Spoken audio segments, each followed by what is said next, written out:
ধন, সম্পত্তি, এগুলো আসলে কি? এগুলো শুধু সেই মূল্য যার দ্বারা আমরা কোনো কিছু অর্জন করতে পারি।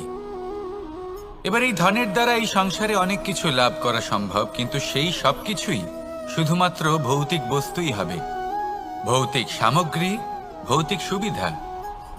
অর্থাৎ আপনার কাছে যতই ধন থাকুক, তা আপনাকে শান্তির ঘুম এনে দিতে পারবে না, আপনাকে জীবনের বাস্তব সুখের অনুভূতি লাভ করাতে পারবে না, কারণ এগুলো ভৌতিক ধন।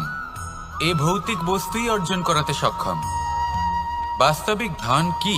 যদি এই প্রশ্ন আপনার মনে আসে, তাহলে তার উত্তর আমি আপনাকে দেব একটা উদাহরণের মাধ্যমে। কখনো আপনি শুনে থাকবেন যে একজন পিতা আজীবন অনিষ্ট করেন, অনর্থ করেন, খারাপ কাজ করেন শুধু ধন অর্জনের জন্য। তিনি ভাবেন যে আমি ধন অর্জন করব আর নিজের সন্তানকে একটা উজ্জ্বল ভবিষ্যৎ প্রদান করব, একটা সুখ স্বাচ্ছন্দ্যময় জীবন দান করব। এবার সন্তান যখন জন্ম লাভ করে, তখন সে ভাগ্যের জোরে সেই ধন ভোগ করে। যেরকম সে পায় সেরকমই তার ব্যবহার সে করে। কখনো আপনি এটাও দেখে থাকবেন যে সেই সন্তান সমস্ত ধন নষ্ট করে ফেলে, আর সেই পিতা যিনি সমস্ত ধন সঞ্চয় করেছেন, যিনি সেই ধনের প্রভু, আজ সেই ধনের প্রহরী হয়ে রয়েছেন। এবার এরকম কেন হয়? এরকম তখনই হয় যখন সেই পিতা বুঝতেই পারেন না যে তার জীবনের আসল ধন কি। সেই আসল ধন তার সন্তানকে সে দিতেই পারে না। যদি পিতা তার সন্তানকে কর্মের জ্ঞান দিতে পারেন, উচিত কোনটা অনুচিত কোনটা সেই শিক্ষা দিতে পারেন, সংস্কারের প্রকৃত শিক্ষা দিতে পারেন, তবে সেটা ধনের থেকে অনেক বেশি গুরুত্বপূর্ণ। এটাই হলো জীবনের বাস্তব ধন। আপনি সেই কথা তো অবশ্যই শুনে থাকবেন, কুসন্তান হলে ধন সঞ্চয় করে কি হবে, সুসন্তান হলে ধন সঞ্চয় করে কি হবে। সন্তান যদি কুপুত্র হয় তাহলে সব নষ্ট করে ফেলবে, আর সন্তান যদি সুপুত্র হয় তাহলে ধন থাকুক না থাকুক, সে নিজেই কর্মের পথে অগ্রসর হয়ে ধন অর্জন করবে আর নিজের জন্য এক উজ্জ্বল ভবিষ্যৎ গড়ে তুলবে। তাই সন্তানকে সম্পদ দেওয়ার আগে কর্মের জ্ঞান দান করুন, সুশিক্ষা দিন, কারণ এটাই হলো জীবনের প্রকৃত ধন। আসুন আর আমার সাথে ভালোবেসে বলুন, রাধা রাধা। বিগত দিনের কিছু কথা মনে পড়ে গেল, এক অদ্ভুত ঘটনা যা অমূল্য শিক্ষা দিয়ে যেতে পারে। বিষয় হলো যক্ষের সাথে যুধিষ্ঠিরের কথোপকথন। একবার যক্ষ যুধিষ্ঠিরকে জিজ্ঞেস করলেন, ওনাকে বললেন যে আমার কিছু প্রশ্নের উত্তর যদি আপনি দিতে পারেন, তাহলে আমি আপনার বাকি ভ্রাতাগণকে আবার জীবিত করে তুলব। সেগুলোর মধ্যে খুব গুরুত্বপূর্ণ আর কঠিন একটা প্রশ্ন ছিল, এই সংসারের সব থেকে শ্রেষ্ঠ আশ্চর্য কোনটি? এই প্রশ্ন আমি আপনাকে জিজ্ঞেস করছি। এবার কেউ বলবেন স্বর্ণ দ্বারা নির্মিত লঙ্কা, এটি হলো সংসারের সব থেকে বড় আশ্চর্য। কেউ বলবেন বরফে ঢাকা সেই পর্বত যা আকাশ স্পর্শ করে। কেউ বলবেন সেই সমুদ্র যার গভীরতা মাপা অসম্ভব ব্যাপার। কেউ বলবেন সেই বায়ু যা আমরা দেখতে পাই না, কিন্তু তা আমাদের জীবন দান করে। সংসারের সব থেকে বড় আশ্চর্য কি, সেই প্রশ্নের উত্তর যুধিষ্ঠির দিয়েছিলেন, আর তা ছিল শ্রেষ্ঠ উত্তর এবং উচিত। উনি বলেছিলেন যে সংসারে প্রতিদিন কোনো ব্যক্তি জন্ম লাভ করেন আর কোনো ব্যক্তি মৃত্যুও লাভ করেন। এবার এই কথাটা সবাই জানেন, সবাই বোঝেন যে যখন জন্মেছি তখন কোনো একদিন আমিও অবশ্যই মৃত্যু লাভ করব। এবার যখন এই কথা প্রত্যেকটা মানুষ জানেন, তখন কেন প্রত্যেক মানুষ এই চিন্তায় থাকেন, এই নিয়ে কষ্ট পান, এই নিয়ে ব্যাকুল হয়ে থাকেন যে উনি একদিন মৃত্যু লাভ করবেন, তার থেকে দূরে পালাতে চেষ্টা করেন। বলেন যে আমি মৃত্যু লাভ করতে চাই না। কেন? যেখানে কোনো না কোনো দিন এটা অবশ্যই হবে। এ হলো ব্রহ্ম সত্য। এই যে ব্যাকুলতা, এই ভয়, এই যন্ত্রণা, এই চিন্তা তার মনকে বাঁচতেই দেয় না, এই জীবন অনুভবই করতে দেয় না। সেই জন্য এই চিন্তা, ব্যাকুলতা, ভয় এসবের কি লাভ? কোনো লাভ নেই। সেই জন্য যতক্ষণ জীবনযাপন করছেন, প্রত্যেক মুহূর্ত যেন শ্রেষ্ঠ হয়, আনন্দময় হয়, প্রেমের দ্বারা পরিপূর্ণ হয়, সেই চেষ্টা করুন। চেষ্টা করুন যাতে আপনি যে কাজ করছেন তার দ্বারা যেন অন্যের মঙ্গল হয়। এই প্রচেষ্টাই আপনার জীবনকে প্রসন্নতা আর প্রেম দ্বারা ভরিয়ে তুলবে। এই মন সুপ্রসন্ন হয়ে বলবে, রাধা রাধা। জীবনে দুই ধরনের আবেগ রয়েছে যার কোনো মূল্য নেই। আমার কথার অর্থ এটা নয় যে এদের কোনো গুরুত্ব নেই, গুরুত্ব যথেষ্টই রয়েছে, শুধু এদের জন্য আপনাকে কোনো মূল্য দিতে হয় না। প্রথম আবেগ হলো আনন্দ, প্রসন্নতা।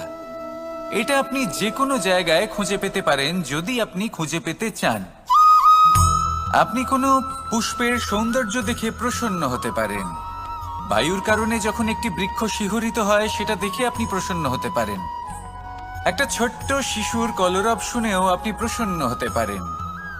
একটা ক্রন্দনরত বালককে হাসিয়ে আপনি প্রসন্ন হতে পারেন।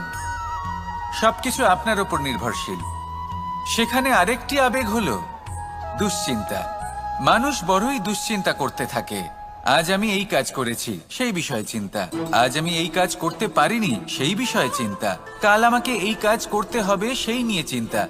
আমি কি সেই কাজটা করতে পারবো, সেই বিষয়েও দুশ্চিন্তা। চিন্তা সর্বত্র রয়েছে, যার জন্য মূল্য দিতে হয় না। যত চান আপনি একত্রিত করতে পারেন। একটা গুরুত্বপূর্ণ কথা মনে রাখবেন, প্রসন্নতা জীবনের একটা নতুন সূত্রপাত। সেখানে দুশ্চিন্তা হলো জীবনের চিতার সমান।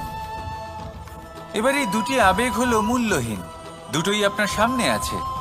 কোনটা চয়ন করবেন আপনি, দুশ্চিন্তা নাকি প্রসন্নতা? সিদ্ধান্ত আপনারই। আসুন আর আমার সাথে ভালোবেসে বলুন, রাধা রাধা, রাধা রাধা।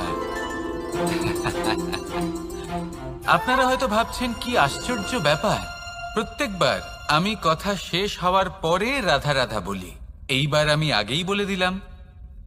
কারণটা কি? কারণ হলো অত্যন্ত বিশেষ। প্রত্যেকবার কথা সমাপ্ত হবার পরে আপনাদের সবার মধ্যে ভালোবাসা বিতরণ করতে চাই, তাই রাধা রাধা বলি। কিন্তু এইবার এই নতুন এবং বিশেষ সূত্রপাতে প্রথমে প্রেম বিতরণ করা অত্যন্ত আবশ্যক। এবার একটা বিষয় আছে যা জানেন হয়তো সকলেই, কিন্তু বুঝতে খুব কম জন পারেন।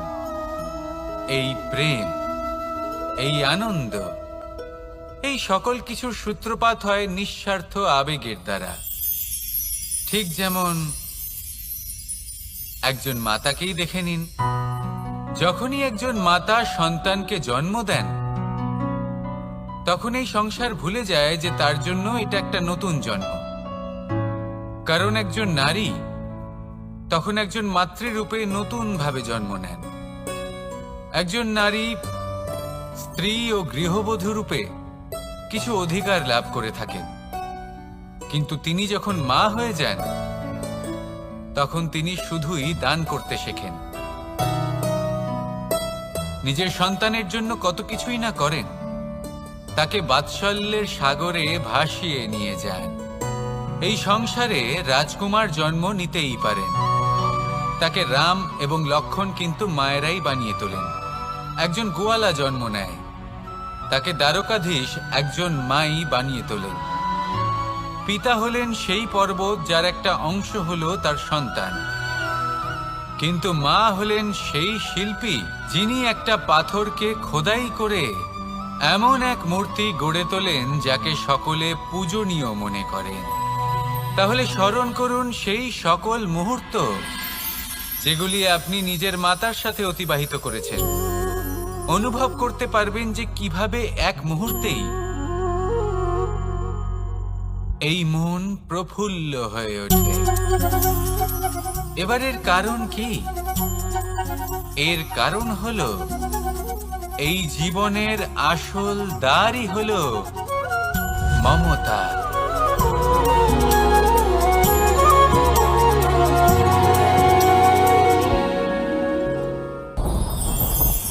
আমার জীবনে পরিচয় হয়েছে অনেক ব্যক্তির সাথে, ভিন্ন ভিন্ন ধরনের মানুষ। এনাদের সাথে আলাপ হয়ে খুব ভালো লেগেছে, অনেক শিক্ষাও লাভ করেছি। আমি তাদের সাথেও আলাপ করেছি যারা অনেক উচ্চ স্তরে পৌঁছে গেছেন, আবার তাদের সাথেও যারা নিজেদের জীবনে বিশেষ কিছু করতে পারেননি। তাদের সাথেও পরিচয় হয়েছে যারা সফল, আবার তাদের সাথেও যারা অসফল। এবার এই সবই একই রকম মনে হয়। এদের মধ্যে পার্থক্য শুধুই মানসিকতার। যখনই কোনো অসফল ব্যক্তির সাথে পরিচয় হয়েছে, তখনই দেখেছি তাদের কাছে সবসময় একটা অজুহাত রয়েছে যে কেন তারা সফল হতে পারেননি। কখনো তারা দোষ দিয়ে থাকেন তাদের ভাগ্যকে, তাদের পরিস্থিতিকে, দোষারোপ করতে থাকেন তাদের মাতা পিতাকে, আত্মীয়দের, বন্ধু বান্ধবদের। কোনো না কোনো অজুহাত সবসময় এদের কাছে থাকে যে কেন তারা সফল হতে পারেননি। সেখানেই যখন সফল ব্যক্তির সাথে পরিচয় হয়, তাদের কাছে সবসময় একটা কারণ থাকে যে কিভাবে এই সমস্যাগুলির ঊর্ধ্বে উঠে সাফল্য লাভ করা যায়।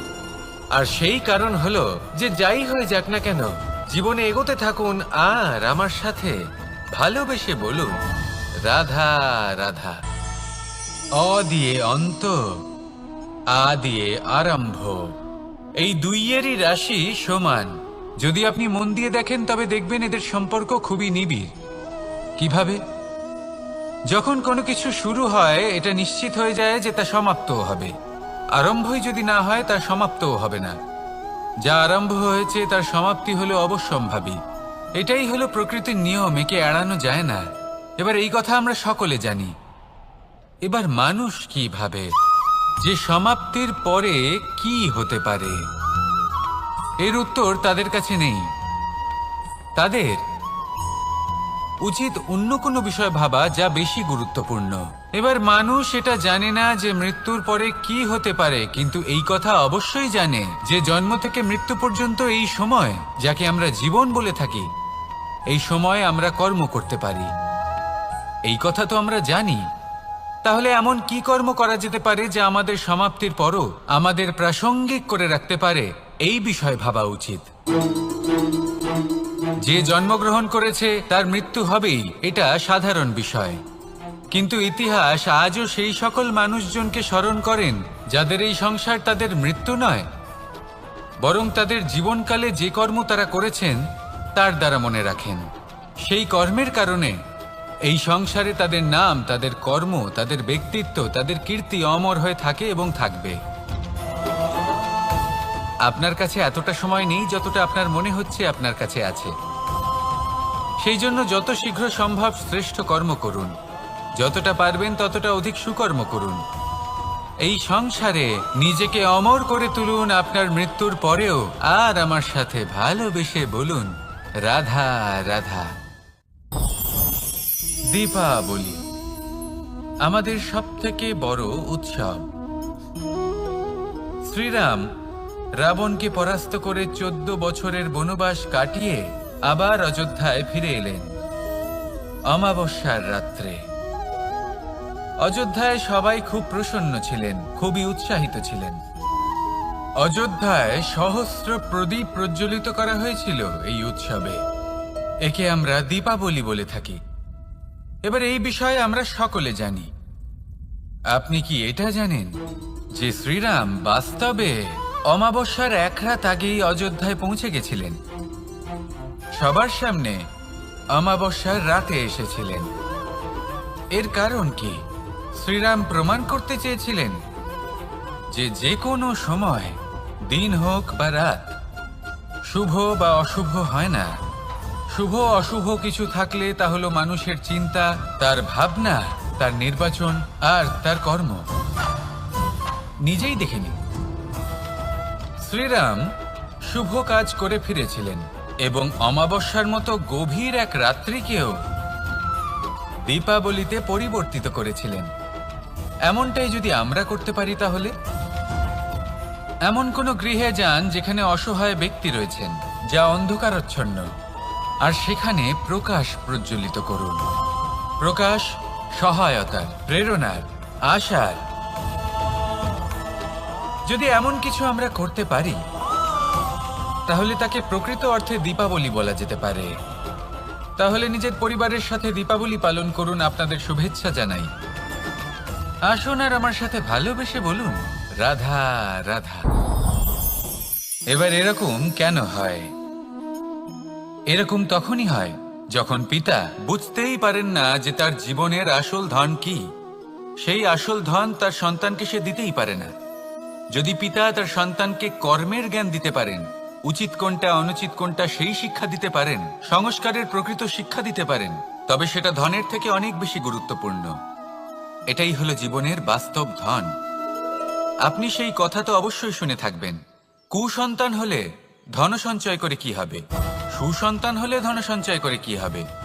সন্তান যদি কুপুত্র হয় তাহলে সব নষ্ট করে ফেলবে, আর সন্তান যদি সুপুত্র হয় তাহলে ধন থাকুক না থাকুক সে নিজেই কর্মের পথে অগ্রসর হয়ে ধন অর্জন করবে আর নিজের জন্য এক উজ্জ্বল ভবিষ্যৎ গড়ে তুলবে। তাই সন্তানকে সম্পদ দেওয়ার আগে কর্মের জ্ঞান দান করুন, সুশিক্ষা প্রদান করুন, কারণ এটাই হলো জীবনের প্রকৃত ধন। আসুন আর আমার সাথে ভালোবেসে বলুন, রাধা রাধা। এই সংসারে সবাই বলেন আমি অর্জুনের মতো হয়ে উঠতে চাই। সবাই চায় যে তারাও যেন অর্জুনের মতো গান্ডীব লাভ করে। তারাও চায় যে তাদেরকেও মহাদেব এসে পশুপতি অস্ত্র দান করবেন। তারাও এটাই চায় মহাভারতের মতো মহাসংগ্রামে বিজয়ী হতে। কিন্তু সবাই ভুলে যান যে অর্জুন যা হতে পেরেছিলেন সবকিছুই অর্জন করেছিলেন। যদি আপনিও অর্জুনের মতো গান্ডীব লাভ করতে চান তবে আপনাকেও তার মতোই শ্রেষ্ঠ কাঠ নির্বাচন করতে হবে।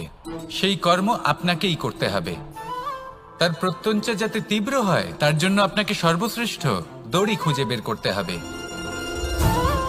আপনার বাণ যাতে ঘাতক হয় সেই জন্য আপনাকে নতুন নতুন ধাতু খুঁজে বের করতে হবে। সেই শিক্ষা আপনাকে লাভ করতে হবে, তবেই আপনার ইচ্ছে পূর্ণ হবে। অর্জুন হওয়া বড়ই সরল যদি আপনি কিভাবে অর্জন করতে হয় তা জানেন। শুধুমাত্র স্বপ্ন দেখেন যারা, তারা কখনোই অর্জন করতে পারবেন না। কিন্তু যদি কেউ অজ্ঞাতবাস ভোগ করতে পারে, যদি কেউ লাক্ষাগৃহ থেকে পালিয়ে বাঁচতে পারে, যদি কেউ কঠোর তপস্যা করতে পারে, প্রতীক্ষা করতে পারে এবং পরিশ্রমও করতে পারে, তাহলে সে অর্জুন অবশ্যই হয়ে উঠবে।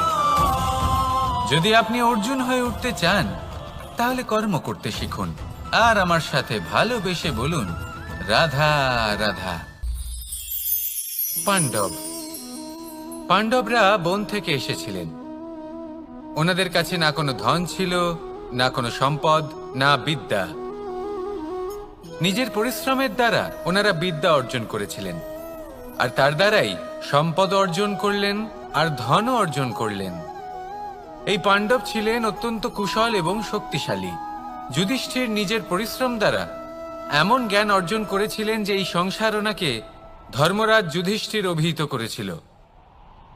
দেখতে গেলে পাণ্ডবদের কাছে সবকিছুই ছিল, কিন্তু যখন বিষয় এলো আরো ধন লাভ করার, তখন যুধিষ্ঠির, যিনি পাণ্ডবদের মধ্যে জ্যেষ্ঠ, তিনি সকল পাণ্ডবদের সাথে দ্যুতক্রীড়ায় অংশগ্রহণ করে ফেললেন।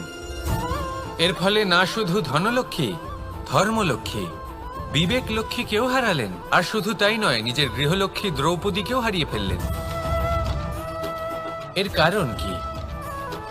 ভুলে গেলেন খুব সহজ একটা কথা, এই সংসারে সম্মান এবং সাফল্য দুটোই পরিশ্রমের দ্বারা লাভ করতে হয়। কিন্তু দ্যুতক্রীড়ার এই খেলা আমাদের ভাগ্যের উপর নির্ভরশীল। এই সংসারে দুটি পথ রয়েছে। একটা পথ যেখানে কর্ম এবং পরিশ্রমের দ্বারা আপনি নিজের পথ নিজেই রচনা করতে পারবেন, আর দ্বিতীয় পথ হলো যেখানে এই ভাগ্য এক মুহূর্তে আপনাকে শিখরেও পৌঁছে দিতে পারে, আবার ধূলিসাৎ করে দিতে পারে। আপনি কোন পথ বাছবেন সেই চয়ন আপনারই। আসুন আর আমার সাথে ভালোবেসে বলুন, রাধা রাধা। কোনো এক সময়ের ঘটনা এটা। মা এবং বাবা হাটে গিয়েছিলেন। তখন আমি আর দাদা গিয়েছিলাম গরু চড়াতে। আমরা বাড়ি ফিরে এলাম, আর মা সেই সময় একটা কাজ করতেন। যখনই হাটে যেতেন দরজা তালা বন্ধ করে যেতেন। উনি খুব ভালো করে জানতেন যে যদি ওনার এই মাখন চোর সঠিক সময়ে পৌঁছে যায় তাহলে এক ফোঁটাও মাখন আর অবশিষ্ট থাকবে না। এবার ঘটনা কিছুটা এরকম হলো যে মা আর বাবা মাঝে মাঝে হাটে যেতেন, তাই মাঝে মাঝে এই দরজা তালা বন্ধ করতে হতো। যখন মা আর বাবা ফিরে এলেন তখন বাবা ভুলে গিয়েছিলেন যে এই চাবির গোছা থেকে ঠিক কোন চাবিটা দরজার তালা খোলার জন্য উপযোগী। উনি চেষ্টা করতে শুরু করে দিলেন। একটার পর একটা চাবি দিয়ে উনি চেষ্টা করতে থাকলেন, কিন্তু সেই দরজার তালা তো খুলতেই চাইছিল না। ওনার মাথা থেকে ঘাম পড়তে শুরু করলো। তখন মা বললেন যে তালা ভেঙে দেওয়া যাক। মা চলে গেলেন, আর বাবা বললেন না না দাঁড়াও, আর কিছু চাবি বাকি আছে, এটা হয়তো খুলতে পারবো। মা হাতুড়ি নিয়ে চলে এলেন সেই তালা ভাঙার জন্য, আর তখনই বাবা শেষ চাবিটা প্রয়োগ করলেন আর দরজার তালা খুলে গেল। যদি উনি চেষ্টা না করতেন তাহলে এই তালাটাও ভেঙে যেত আর চাবিটাও নষ্ট হয়ে যেত, ঠিক কিনা? এবার এই ঘটনাটা আমি দেখেছিলাম, আর আমার মনে হলো যে কখনো কখনো এই চাবির গোছার মধ্যে থেকে শেষ চাবিটাও কিন্তু জীবনের দরজা খুলে দিতে পারে। সেজন্য আপনি যদি জীবনে সাফল্য লাভ করতে চেষ্টা করেন, নিজের লক্ষ্যে পৌঁছতে চান, তাহলে হার মানবেন না। হয়তো দেখবেন আপনার পরবর্তী প্রচেষ্টা বা এই অন্তিম প্রচেষ্টা আপনাকে সাফল্যের পথে নিয়ে গেল।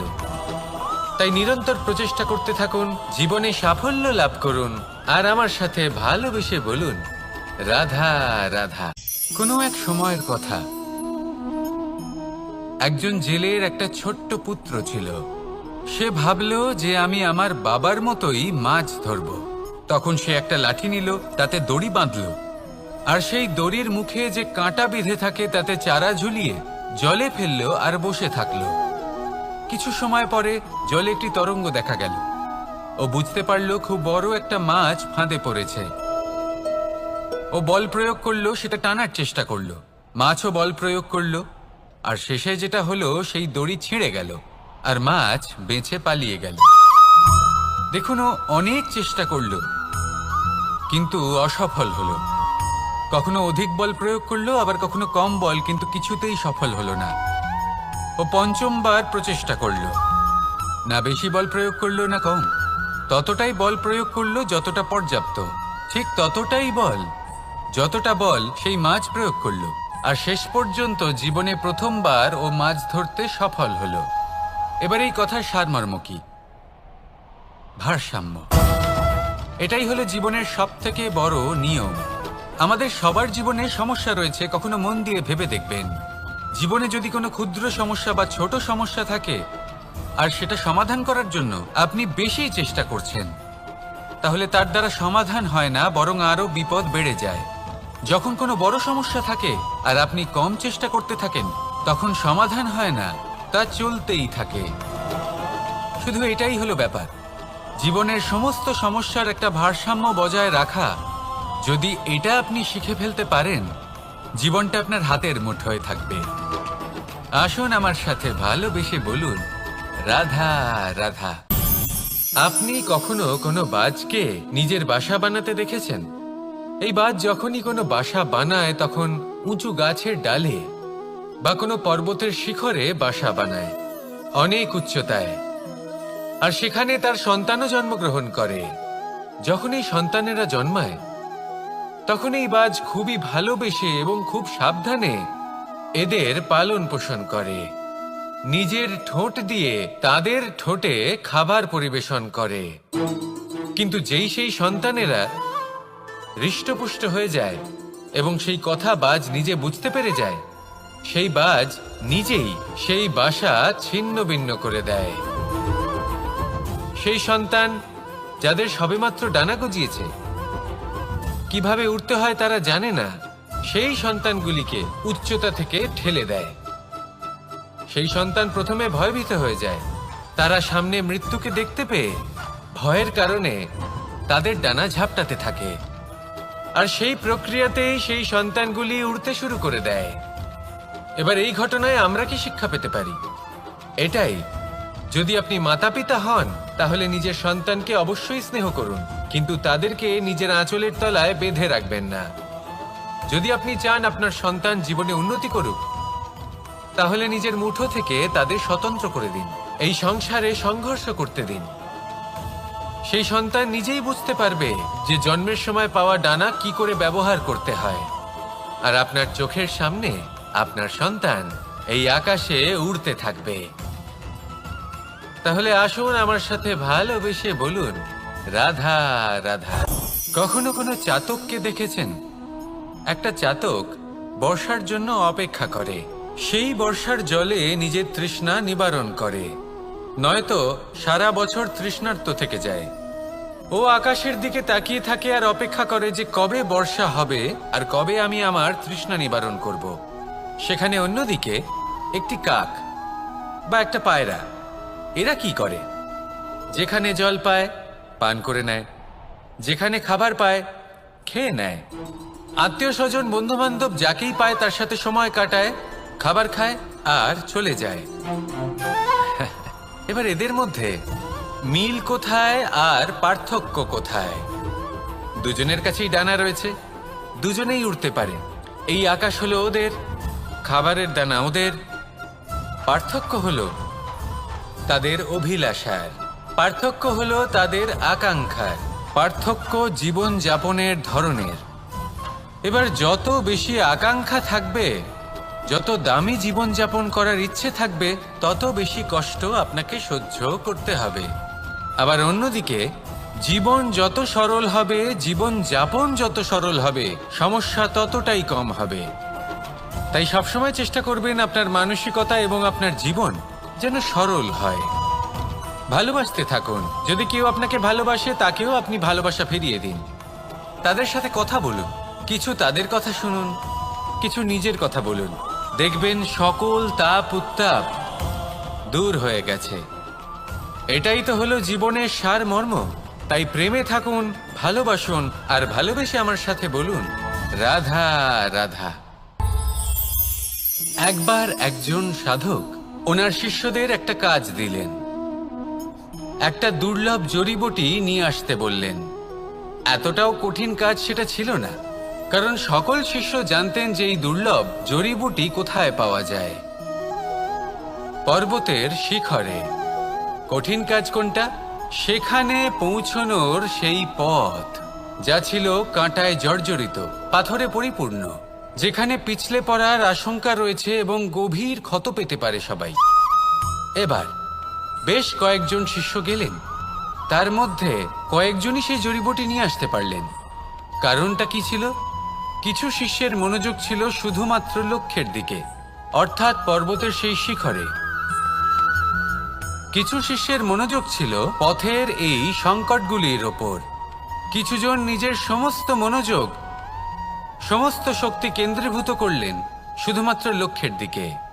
বাকিরা মনোনিবেশ করলেন এই সংকটের থেকে নিজেকে বাঁচাতে।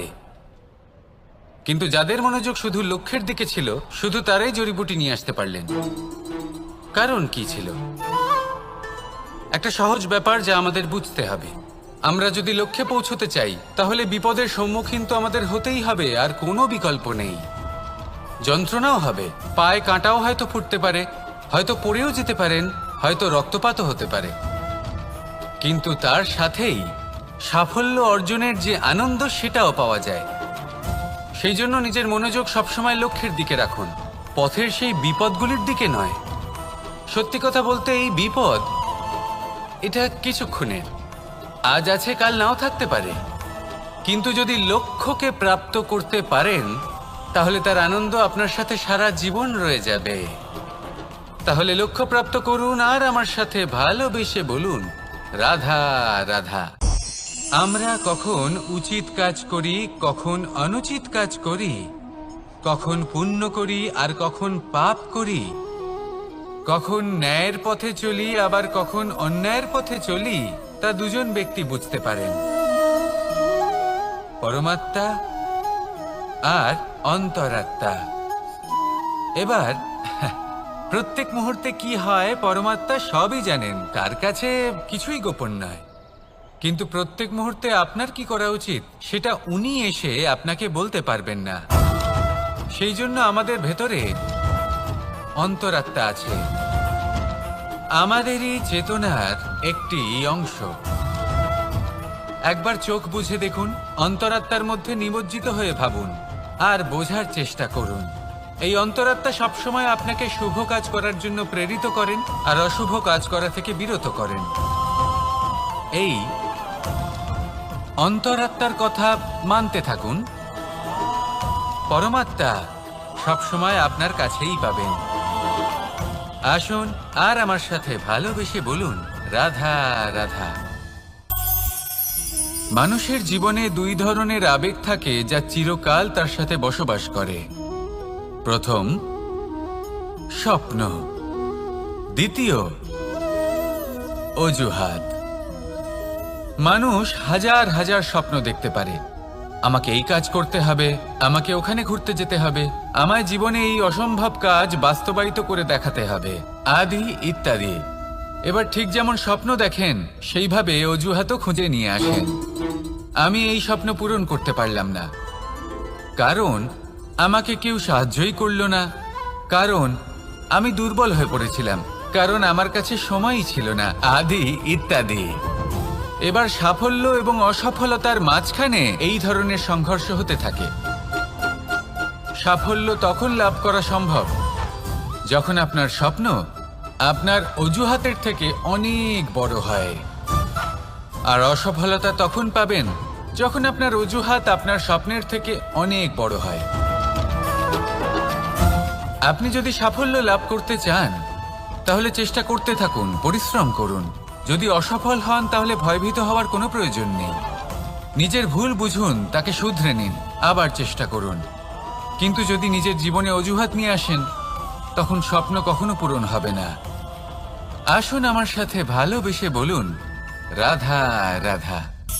এমন কিছু রয়েছে মানুষের মনে, তাদের জীবনে এমন এক আবেগ যা সর্বজন বিদিত, যা সবাই জানেন যে উপস্থিত আছে। সেটাকে আমরা সমস্যা বলে থাকি। এমনিতে আমরা সকলেই জানি যে এমন কোনো গৃহ নেই যেখানে মৃত্যুর ছায়া পড়েনি, এমন কোনো বৃক্ষ নেই যার দ্বারা ওষুধ তৈরি সম্ভব নয়, এমন কোনো অন্ন নেই যা সময়ের সাথে বিষ বা অমৃতে পরিণত হতে পারে। এবার এই সমস্যাগুলি কোনো ব্যক্তির জন্য সমস্যা হতে পারে, কিন্তু নিজে থেকে এরা কোনো সমস্যাই নয়। এরা আসে আমাদের সাহায্য করতে, আমাদের কিছু শেখাতে।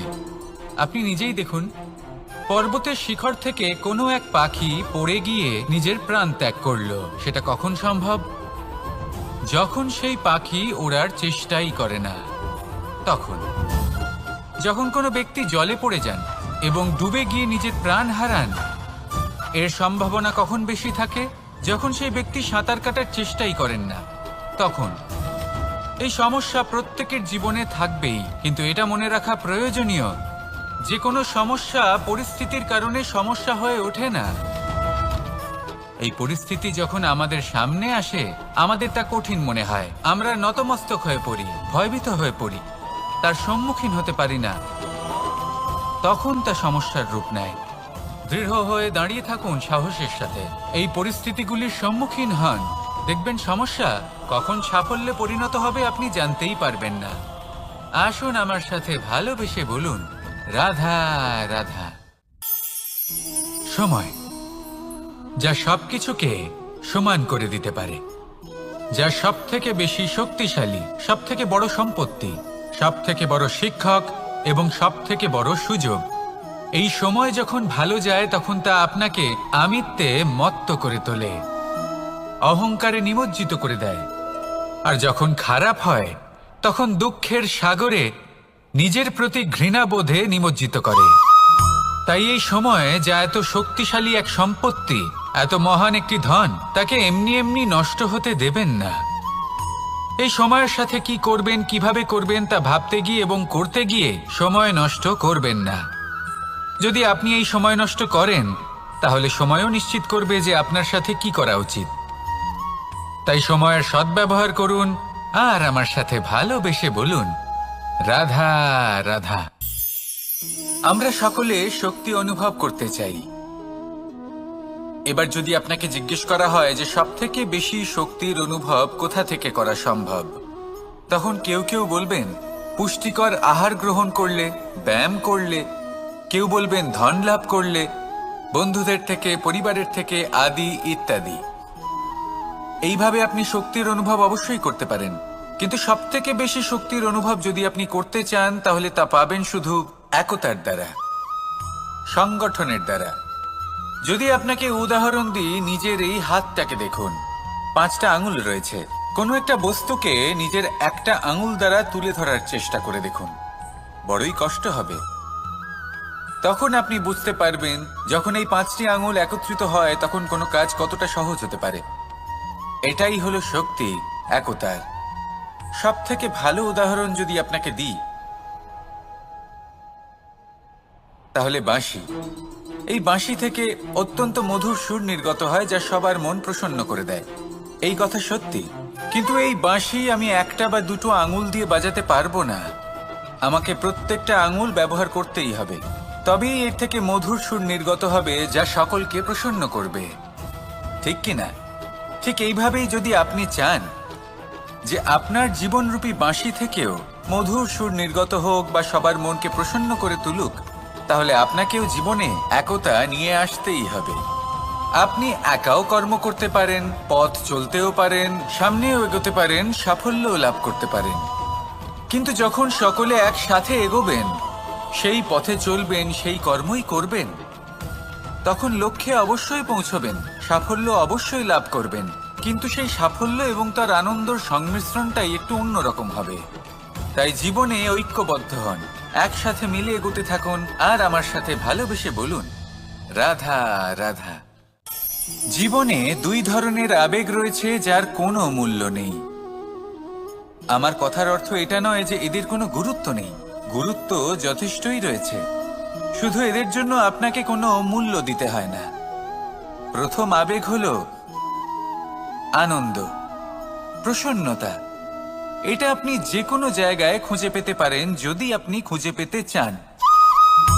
আপনি কোনো পুষ্পের সৌন্দর্য দেখে প্রসন্ন হতে পারেন, বায়ুর কারণে যখন একটি বৃক্ষ শিহরিত হয় সেটা দেখে আপনি প্রসন্ন হতে পারেন, একটা ছোট্ট শিশুর কলরব শুনেও আপনি প্রসন্ন হতে পারেন, একটা ক্রন্দনরত বালককে হাসিয়ে আপনি প্রসন্ন হতে পারেন। সবকিছু আপনার উপর নির্ভরশীল।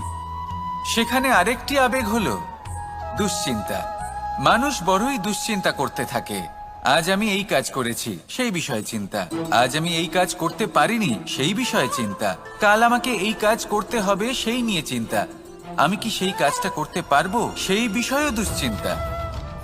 চিন্তা সর্বত্র রয়েছে, যার জন্য মূল্য দিতে হয় না। যত চান আপনি একত্রিত করতে পারেন। একটা গুরুত্বপূর্ণ কথা মনে রাখবেন, প্রসন্নতা জীবনের একটা নতুন সূত্রপাত। সেখানে দুশ্চিন্তা হলো জীবনের চিতার সমান। এবার এই দুটি আবেগ হলো মূল্যহীন, দুটোই আপনার সামনে আছে।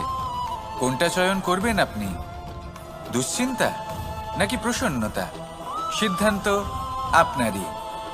আসুন আর আমার সাথে ভালোবেসে বলুন, রাধা রাধা। কোনো এক সময়ের কথা, একজন জেলের একটা ছোট্ট পুত্র ছিল। সে ভাবল যে আমি আমার বাবার মতোই মাছ ধরব। তখন সে একটা লাঠি নিল, তাতে দড়ি বাঁধল, আর সেই দড়ির মুখে যে কাঁটা বেঁধে থাকে তাতে চারা ঝুলিয়ে জলে ফেললো আর বসে থাকলো। কিছু সময় পরে জলে একটি তরঙ্গ দেখা গেল। ও বুঝতে পারলো খুব বড় একটা মাছ ফাঁদে পড়েছে। ও বল প্রয়োগ করলো, সেটা টানার চেষ্টা করলো। মাছও বল প্রয়োগ করলো, আর শেষে যেটা হলো সেই দড়ি ছিঁড়ে গেল আর মাছ বেঁচে পালিয়ে গেল। দেখুন, ও অনেক চেষ্টা করলো কিন্তু অসফল হলো। কখনো অধিক বল প্রয়োগ করলো, আবার কখনো কম বল, কিন্তু কিছুতেই সফল হলো না। ও পঞ্চমবার প্রচেষ্টা করলো, না বেশি বল প্রয়োগ করলো না কম, ততটাই বল প্রয়োগ করলো যতটা পর্যাপ্ত, ঠিক ততটাই বল, যতটা বল সেই মাছ প্রয়োগ করলো। আর শেষ পর্যন্ত জীবনে প্রথমবার ও মাছ ধরতে সফল হলো। এবার এই কথার সারমর্ম কি? ভারসাম্য। এটাই হলো জীবনের সবথেকে বড় নিয়ম। আমাদের সবার জীবনে সমস্যা রয়েছে, কখনো মন দিয়ে ভেবে দেখবেন। জীবনে যদি কোনো ক্ষুদ্র সমস্যা বা ছোট সমস্যা থাকে আর সেটা সমাধান করার জন্য আপনি বেশি চেষ্টা করছেন, তাহলে তার দ্বারা সমাধান হয় না, বরং আরো বিপদ বেড়ে যায়। যখন কোনো বড় সমস্যা থাকে আর আপনি কম চেষ্টা করতে থাকেন, তখন সমাধান হয় না, তা চলতেই থাকে। শুধু এটাই হলো ব্যাপার। জীবনের সমস্ত সমস্যার একটা ভারসাম্য বজায় রাখা, যদি এটা আপনি শিখে ফেলতে পারেন, জীবনটা আপনার হাতের মুঠোয় থাকবে। আসুন আমার সাথে ভালোবেসে বলুন রাধা রাধা।